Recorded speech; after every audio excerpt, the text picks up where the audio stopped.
Revenge is a dish best served cold, and in this case, straight out of an ice cream truck. We're going deep into this one, boils and ghouls, as we check out one of Tales from the Crypt's most darkly comedic episodes, People Who Live in Brass Hearses, a tale of betrayal, broken trust, and a double scoop of vengeance. This episode features a killer cast, Bill Paxton as Billy, a hot-headed ex-con with a score to settle, and Brad Dourif as his weaselly but loyal brother Virgil. Rounding it out is Michael Lerner as Mr. Bird, the uptight ice cream man whose past decision is about to come back to haunt him. Directed by Russell Mulcahy, known for Highlander and the criminally underrated horror film Razorback, and written by Scott Nemerfro, who would go on to work on Pushing Daisies and Hannibal, this 1993 episode from Season 5 blends dark humor, pulpy tension, and just the right amount of gore. So buckle up, kiddies, because today we're cracking open People Who Live in Brass Hearses and taking a ride through crime, comedy, and Crypt-style carnage. The episode opens with Billy and Virgil DeLuca, two brothers with more grease on their hands than brain cells in their head. Billy, played by Paxton, has just gotten out of prison after a 2-year stint and is out for revenge. His brother Virgil, played by Dourif, is, we'll just say, a little slow, though he has great taste in comic books. This always pissed me off as a kid though, because as a huge Predator comic book fan, I searched high and low for this book, only to discover years later that it doesn't actually exist. Billy has a butter addiction for whatever reason, but I am glad to see that it was Bill Paxton who started the whole carnivore diet thing. Virgil, who again is a little slow, keeps asking his brother if they're like Jesse James, seeing as how they're about to rob an ice cream warehouse. All this does is set Billy off because he has a hair-trigger temper, and a real disdain for ice cream apparently. But I'm sure these two knuckleheads will have no issue robbing the place where Virgil works. Disengage the fire alarm, then you unlock the door. Honestly, they should probably rethink the whole robbing thing. Also, you know 2025 is an awful year when these two are able to own a house and only one of them works at an ice cream warehouse. Before they go on their little venture, Billy has something he needs to take care of first.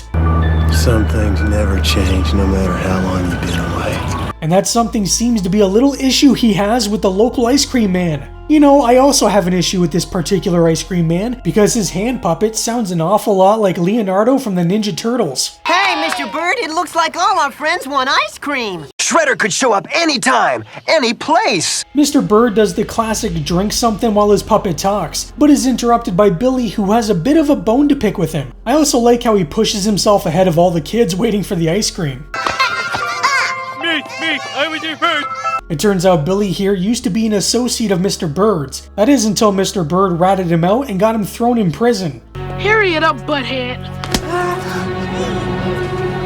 You better watch yourself, Billy. Don't you know that's one of the Lost Boys? Billy decides to bury the hatchet and buy some ice cream. But hello, look at all that cash. Billy, he's just an old puppet, man. I don't care if he can pull monkeys out of his ass with a hairpin. I want payback! I don't know, pulling monkeys out of your ass with a hairpin is quite the trick. Uh-oh, camera shadow. At the warehouse, Mrs. Graffunger, the owner or manager, I'm not quite sure, only know is she's kind of a bitch and I would not last 5 minutes working with her. This is not a playpen for boys in short pants. I kind of feel attacked right now. I always wore shorts when I had to work in the ice cream freezer, but I am Canadian. Mrs. Graffunger is a little hot-headed because Mr. Bird has arrived to pick up his order. But don't worry, because Virgil and Cooter are on the job. Hell's bells, Billy! Is that you? Cooter, how you been? Cooter. Well, Cooter was on the job. Mrs. Graffunger speaks with Mr. Bird about his order and maybe a little something special later on. Taste. I'm sorry. Sorry. Well, at least she takes rejection well. I'm not upsetting you, am I? I said fine! Or maybe not. The plan now is not just to rob the warehouse, but also Mr. Bird, because look at all that sweet, sweet cash. I'm sure these two fine and highly intelligent men should have no problem going through with their plan. It's like one time he asked me who'd win in a fight, Darth Vader, RoboCop, or the Munsters, and I thought Darth Vader'd win, but Cooter, he'd done like a whole bunch of research about it. We shut up! Darth Vader, RoboCop, or the Munsters? Clearly this goes to the Munsters. They basically have cartoon powers, and there's nothing the other two could do to stop it. The plan now is for Virgil to keep Mrs. Graffunger occupied once she has the safe open, while Billy deals with Mr. Bird. I want to hurt her, Billy. Okay, do what you gotta do. Give her a titty twister, too. But use your head. maybe involving your mentally unwell brother wasn't the best idea? Too late to change anything now. Once Mrs. Graffunger opens the safe in her office, Virgil follows her inside. I'm not 100% sure how he's gonna keep her distracted, but what the hell is that? Shit! What happened? Where's Graffunger? Please tell me that's strawberry sauce? Whatever Virgil did, he didn't do it well enough. Mrs. Graffunger slowly crawls her way towards Mr. Bird's truck, but Captain Hook here snags her before she can reach him. Mr. Bird gets tired of waiting for his order and leaves, which obviously upsets Billy. But don't worry, you still have the warehouse safe. Please tell me you took the money out. No, I didn't take it out, Billy. You said you'd do it. That's the plan.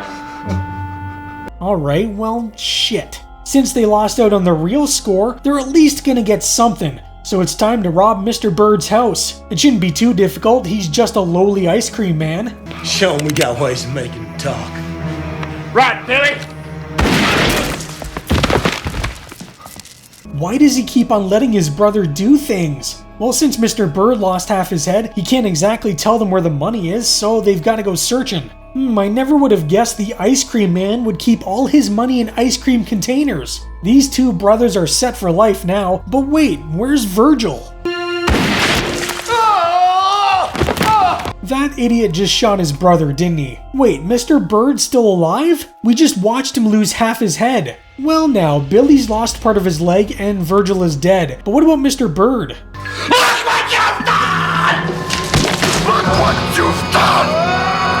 Oh no, not reverse human centipede. Turns out Mr. Bird had a brother as well, and the two of them were joined at the ass, which is really unfortunate. Although I feel like you could easily separate two people joined at the ass. His brother was the one responsible for doing the puppet's voice, so without his brother, how the hell is he gonna sell ice cream now? Billy is quickly dispatched, but I don't think Mr. Bird's ice cream business is gonna do so well anymore. Yo, Bird, your ice cream sucks.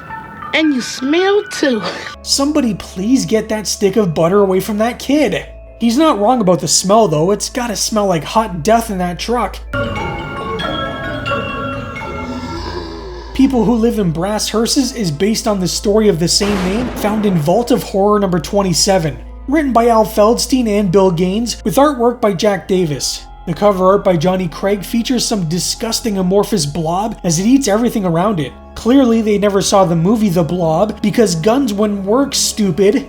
Mr. Bird was just a kindly old man that lived by himself, and once a month he'd come down to town to buy some supplies. For whatever reason, the children would bully and mock the old man, but he didn't pay much attention to it. He'd pick up the usual things, you know, flour, sugar, and a bottle of toilet water. What the hell? No matter how many times he came to town, he'd never get off his old wagon hearse, which only drew curiosity from the townsfolk. Mr. Bird had only moved down a year ago, renting an old beat-up house out in the woods. The townsfolk didn't quite know what to do with the old man, with some even suggesting that he be run out of the country. When Mr. Bird started coming into town, it annoyed and frustrated the shopkeep Ed, as Mr. Bird refused to leave his hearse to have his order taken. Over time, however, everyone became accustomed to Mr. Bird's odd behavior, especially considering they only saw him once a month. But why was Mr. Bird acting so strangely, and why would he never leave his hearse? Well, in order to find out that, we need to go back a bit in time.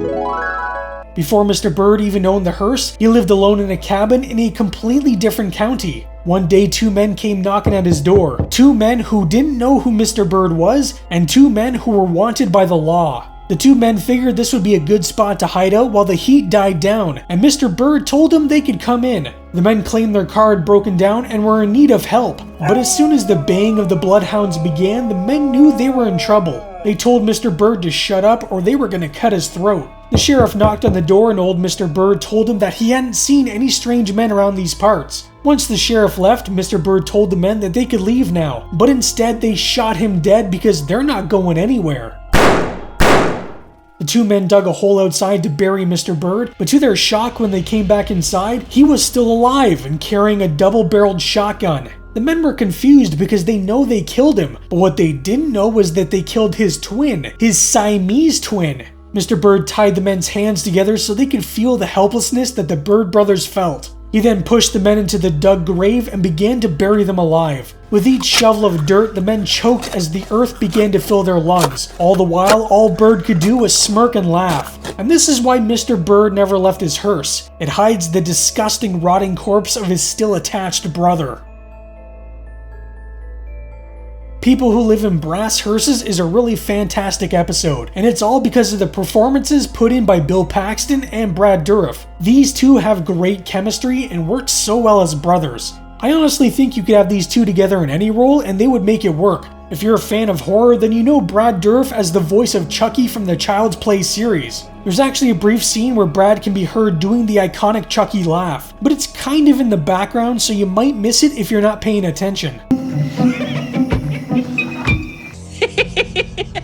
Beyond Chucky though, Brad has done tons of stuff including Lord of the Rings, Alien Resurrection, and even had a guest spot on The X-Files in one of the series' best episodes, Beyond the Sea. Brad's partner in crime, Bill Paxton, is a legend in his own right. When I was 9 years old, my father rented a bunch of movies for us to watch over the weekend. Alien, Aliens, Alien 3, Predator, and Predator 2. These movies would become a major part of my childhood and part of the reason why I am the way I am, but Bill Paxton would appear in both Aliens and Predator 2, so anytime I watch him in anything, it always brings me back to that time growing up of watching these movies on repeat over and over. Hudson was such a great character in Aliens, and when the alien drags him down to die, I lost my shit. It only got worse in Predator 2 when he goes toe-to-toe with the Predator and again dies. I don't know what it is with Bill Paxton, but he's always dying. I also loved him in the movie Twister, which was another one I grew up watching a ton. We sadly lost him back in 2017, and I think the world has never been the same since. I wish I was in a different timeline where Bill Paxton was still alive and acting. This episode was surprisingly funny. It's been years since I've seen it, and I was cracking up a lot. Bill and Brad both have excellent comedic timing and work so well together. If you watch this and these two don't make you laugh at least once, then I don't know what the hell's wrong with you. It's also surprisingly gory. I don't have any problem with gore in movies or TV shows, but I was a little shocked at first when Mr. Bird got his head blown off, and then that rotting corpse at the end, it was kind of disgusting, but at the same time fit perfectly with Tales from the Crypt's tongue-in-cheek tone. Out of all the episodes we've looked at so far, I think this one might be the most different from its comic counterpart. The main arc of the Siamese brothers is still there, but the main focus is shifted to the two criminals, who in the television adaptation were changed to brothers that were looking for revenge more so than evading the law. Still though, it is fun to see what was and wasn't used when bringing this story to the small screen. People Who Live in Brass Hearses comes highly recommended, and if you find yourself with 25 minutes to spare, I say check it out. I think you'll have a pretty fun time. Anyways, that's all for today. I hope you enjoyed our foray into another Tales from the Crypt, and stay spooky! But you know what they say, kiddies? 2 deads are better than 1.